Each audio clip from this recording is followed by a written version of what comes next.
Hello everybody, this is Laura Torney and I'm reporting live from Tev's room. And today I will be talking about Bill Clinton's impeachment. Bill Clinton was a Democrat from Arkansas and he was the 42nd President of the United States from 1993 to 2001. And Bill is married to Hillary Clinton, and even through the ups and downs of their marriage and presidency, they are still married today. And by the ups and downs of the presidency, I do mean Clinton's trial for perjury and obstruction of justice. So this was my favorite part of Bill Clinton's presidency, was that Al Gore was his vice.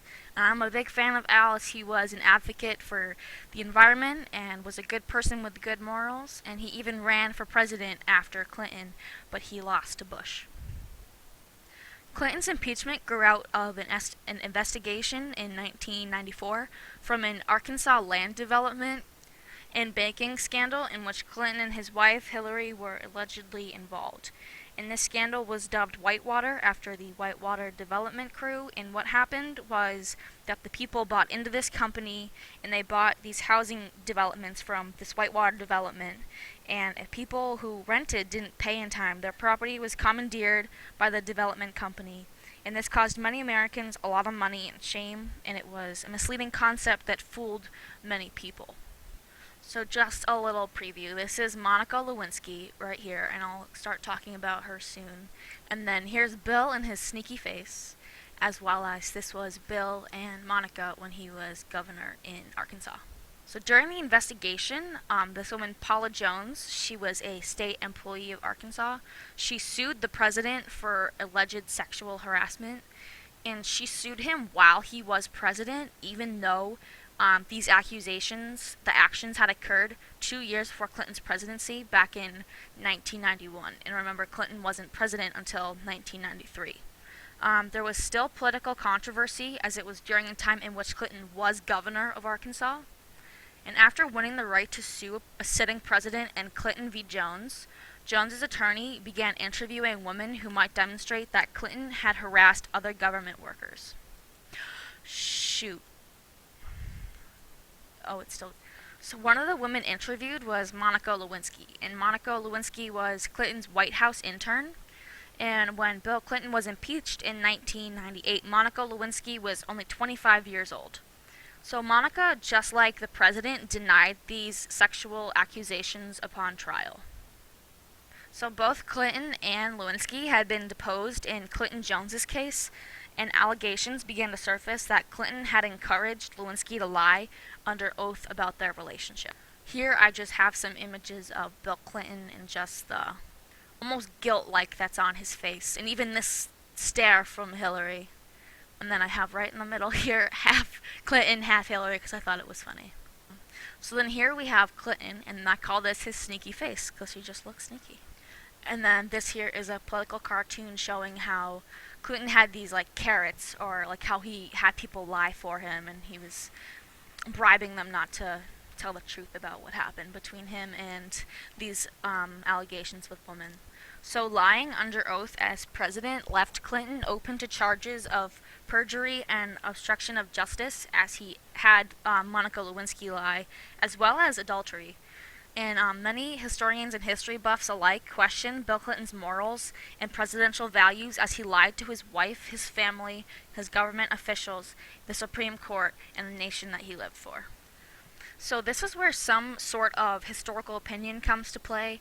At some point, some people could consider feeling bad for this guy, and why couldn't this have come out sooner, before he became president? And even at one point, while questioning the morals of Bill, I also questioned the morals of people holding evidence and accusations against the president.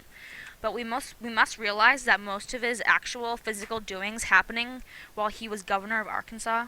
So then why did this take so long to come out only during his presidency? But it was because Bill Clinton was considered a liar, and he was even known as going as far as to ask others to lie for him. The president's attorney claimed that most of Clinton's denials and uncertain, misleading solutions had been designed to protect himself and his family from embarrassment, and there was no proof that he had obstructed justice by encountering others to lie, or encouraging others to lie, or rewarding them for lying, but that's mostly opinion. So in the wake of his impending impeachment, Bill Clinton vowed to continue the work of his of the American people. He faced a trial and a possible removal and political pressure to resign, and Bill Clinton wouldn't resign on his own. So during the administration of William Jefferson Clinton, the U.S. enjoyed actually more peace and economic well-being than any time in its history. He was the first Democratic president since FDR to win a second term, and he could point to the lowest unemployment rate in modern times, and he had the lowest inflation in 30 years, as well as the highest home ownership in the country's history, as well as dropping crime rates in many places and reducing welfare rolls.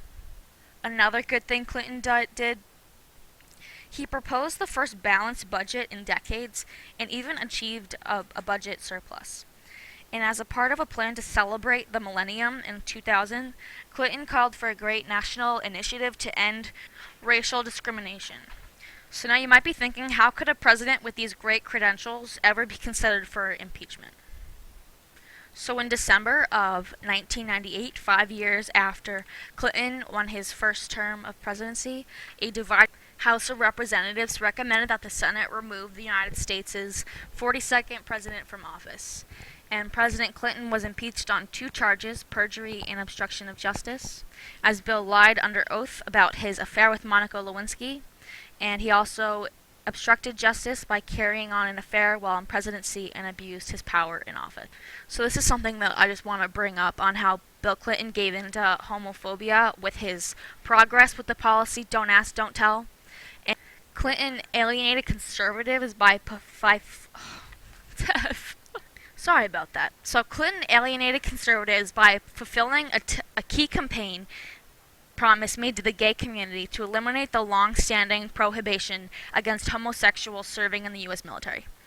The Don't Ask, Don't Tell ended up being a 17-year-old law that banned openly gay men, lesbians, and bisexuals from serving openly in the military. The major controversy with this policy was that the gay community wanted to serve openly within the U.S. military, and this law forced the gay community to keep their sexual orientation quiet as to serve in the military. The Don't Ask, Don't Tell policy was eventually repealed by Barack Obama in 2001, saying that service members will be no longer forced to hide who they are in order to serve our country. And this unreasonable law was another factor that led to the impeachment of Bill Clinton. So although charged with impeachment, the United States Senate acquitted him on February 12, 1999, on alleged charges that he committed perjury and obstruction of justice, only to hide sexual indiscretions. This permitted the 42nd president to complete the remaining 708 days of his term. And although Clinton was not moved from office, he had undoubtedly been subjected to a humiliating procedure. On February 12, 1999, the Senate voted on 2 articles of impeachment. The results were 45 to 55 and 50 to 50, respectively. Votes were far short of the 2/3 majority that would have needed to convict him of impeachment. Okay, thank you. This is Laura Torman.